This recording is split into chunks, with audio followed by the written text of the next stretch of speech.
السلام علیکم۔ تو میں بات کر رہا ہوں صرف ایک عام مسلمان، گنہگار مسلمان کی بات کر رہا ہوں میں۔ اگر اس کے سامنے یہ کلمہ دہرایا جائے یا پڑھا جائے یا سنا جائے تو اس کی کیفیت کیسی ہو جاتی ہے، ٹھیک ہے۔ تہجد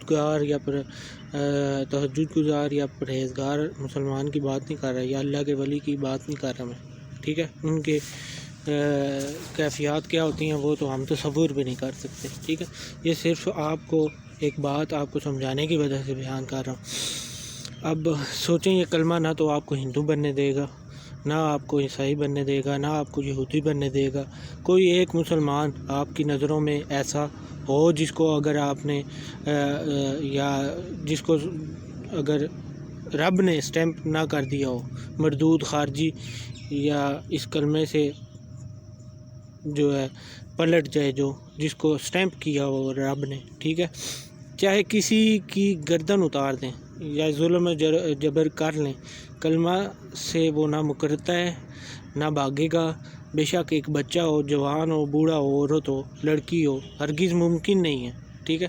گنہگار سے گنہگار انسان، مسلمان آپ کو اس کلمہ کا دفاع کرتا مرتا ہوا نظر آئے گا، بجائے اس کے باغی خارجی مردود کے جو اسلام دشمن ہے اور ان کے علاوہ وہ بھی ایک مخصوص تعداد میں ہوں گے، ٹھیک ہے۔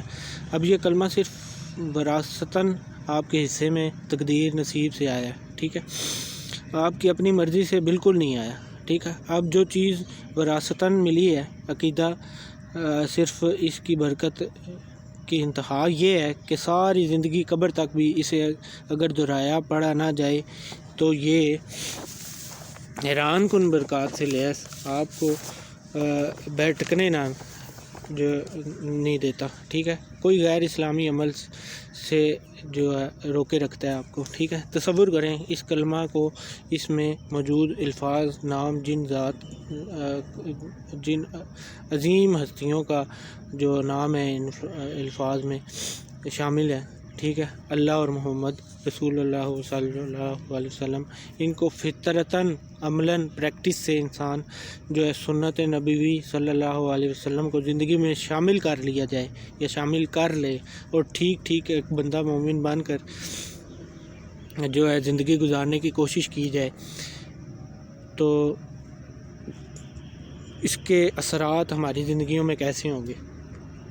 حیران کن، یقیناً بے شک حیران کن، جس کا تصور بھی ہم گنہگار بندے نہیں کر سکتے، ٹھیک ہے۔ یہ ہے محمد عربی، محمد صلی اللہ علیہ وسلم کے کلمہ دین اسلام کی ذرہ برابر جھلک، جس سے میں نے ذرہ برابر ہی پردہ ہٹانے کی کوشش کی ہے، ٹھیک ہے۔ اس پر زیادہ بات کی بھی جا سکتی ہے اور بہت بے شمار حیران کن کرامتیں موجود بھی ہیں، ٹھیک ہے، جو آج بھی ٹھیک ویسے کی ویسی ہیں جیسے یہ دین ازل سے آیا تھا، ٹھیک ہے، اور تا قیامت باقی رہیں گی۔ کوئی اور مذہب، ایسی شریعت، ایسا دین، ایسا رب، ایسا معاذ اللہ ثم معاذ اللہ نبی محمد صلی اللہ علیہ وسلم جیسا کوئی، یا یہ کلمات جذبات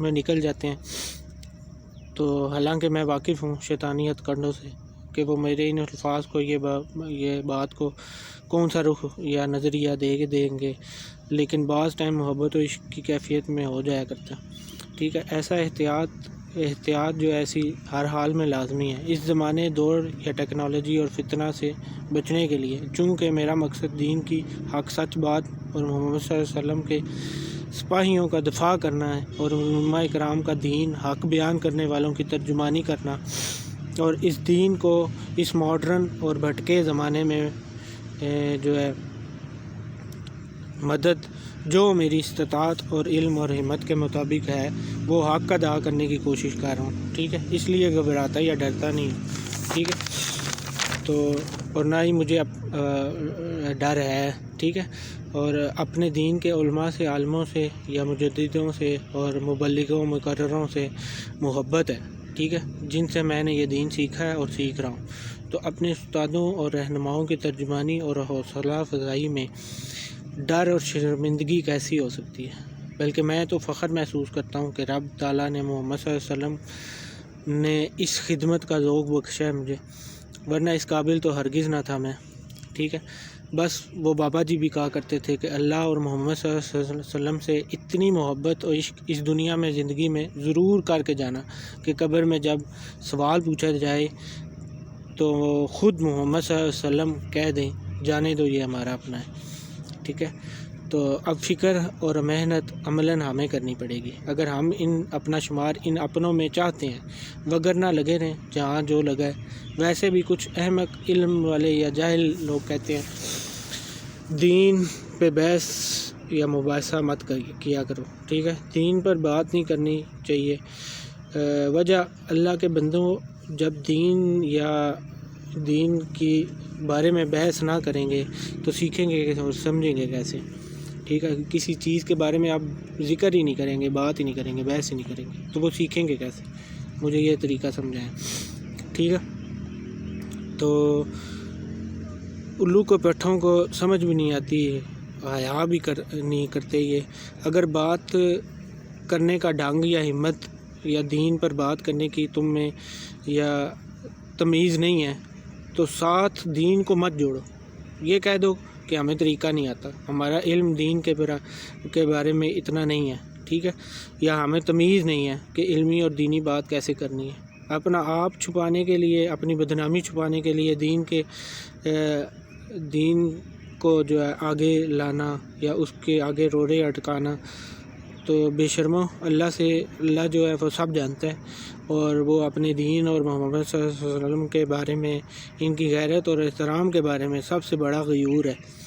تم سے اللہ کو ترجمانی نہ تو کروانی ہے اور نہ وہ کرواتا ہے، اس لیے تم یہ بات کہتے ہو اور ڈنڈورا پیٹتے ہو۔ تو آخری بات اس موضوع کے حوالے سے کہ ہمارا جو نبی محمد صلی اللہ علیہ وسلم سے تعلق جو ہے وہ بہت پاک اور صاف اور نیت خلوص پر قائم ہوتا ہے، ٹھیک ہے۔ تو اس کا احترام ادب بھی سیکھنے کی ضروری اور لازمی چیز ہوتی ہے، ٹھیک ہے۔ دیکھیں، صرف مثال کے لیے سمجھا رہا ہوں، ایک عورت سے، بیوی سے، بچوں سے، ماں سے، باپ سے، ہر رشتے سے ایک محبت کا جذبہ اور تعلق قائم ہوتا ہے انسان کا، ٹھیک ہے، جس کو ہمیں ساری زندگی اپنی شرعی ذمہ داریوں کے ساتھ نبھانا ہوتا ہے، ٹھیک ہے۔ اور اپنی جو ہے ہم کتنا اس چیز کو پورا کرنے کے لیے اہتمام کرتے ہیں، کتنی محنت کرتے ہیں، کتنی مشقت کرتے ہیں، اور ٹائم اور اپنی جان کی بھی پرواہ نہیں کرتے ہیں، ٹھیک ہے۔ یہ رشتے اس دنیا تک محدود ہیں، ٹھیک ہے۔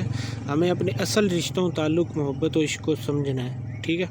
اس پر بھی ٹھیک اس طرح محنت کرنی ہے جو کہ ضروری اور لازمی ہے، ٹھیک ہے، چونکہ یہ دو رشتے تعلق ہی ایسے ہیں جو ہمارے ساتھ ہماری قبر اور ہماری آنے والی اصلی و حقیقی زندگی میں کام بھی آئیں گے، ٹھیک ہے۔ اس لیے ان کا تقدس اور عزت آداب بھی ٹھیک ایسے ہی بلکہ جان اور دنیا کے ہر رشتے سے ضروری اور لازمی ہمارے، ٹھیک ہے، اس کے بغیر ہرگز گزارا نہیں ہے۔ اس لیے اس کے آداب میں ہمارا جو ہے رب سے تعلق اور محمد صلی اللہ علیہ وسلم سے عشق کا ایک پردہ بھی ہوتا ہے، ٹھیک ہے، ایک تقدس، عزت بھی ہوتی ہے، ٹھیک ہے، جس سے اس کا تعلق اور محبت عشق کا جو ہے سچا ثبوت واضح اللہ اور محمد صلی اللہ علیہ وسلم کو جو ہے ملتا ہے، ٹھیک ہے، کہ میرا امتی، میرا بندہ ٹھیک صاف نیت سے ہمارے عشق و محبت میں یہ اہتمام عملاً زندگی میں دہرا رہا ہے، ٹھیک ہے۔ تو بنا کسی لالچ اور بدلے کے تب یہ دونوں رشتے یا ذاتیں اپنا آپ ہلکا سا انسان پر اس دنیا کے مطابق اور ضروری جو ہوتا ہے وہ ظاہر کرتی ہیں، ٹھیک ہے۔ تو اپنا آپ رب تعالیٰ دکھاتا ہے اور سمجھاتا ہے، ٹھیک ہے۔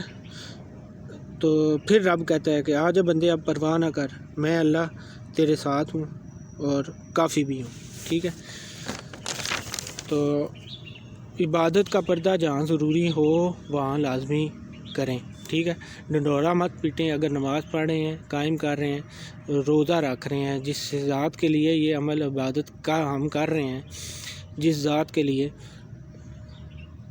وہ خوب جانتا ہے، اللہ کو ہماری آواز کی تباہ نہیں ہے، ٹھیک ہے، وہ یہ فیصلہ نیتوں پہ کرتا ہے، ٹھیک ہے، اور صلہ بھی اس حساب سے دیتا ہے، ٹھیک ہے۔